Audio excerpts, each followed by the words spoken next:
দেখুন আমার ঢেঁড়স গাছ, ঢেঁড়স আছে। এই যে ঢেঁড়স, এই যে গাছে ঢেঁড়স, ওই গাছে ঢেঁড়স, এইখানেও ঢেঁড়স। এই যে আরো গাছের নতুন নতুন ফল আসতেছে। তারপর আমার পুঁইশাক গাছ, এই যে পুঁইশাক গাছ। এবছর আমি একটা শাকও কিনা খাই নাই, সব শাক আমার গাছ থেকে খাইছি।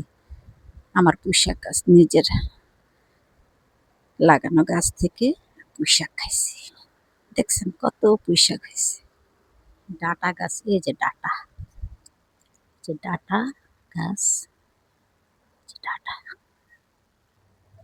এই আমার ছাদ বাগান, নিজের হাতে একটু সময় পাইলে কাজ করি, সব কিছু এখানে আছে। এক সুযোগে সবাইকে একটু দেখাই দিলাম।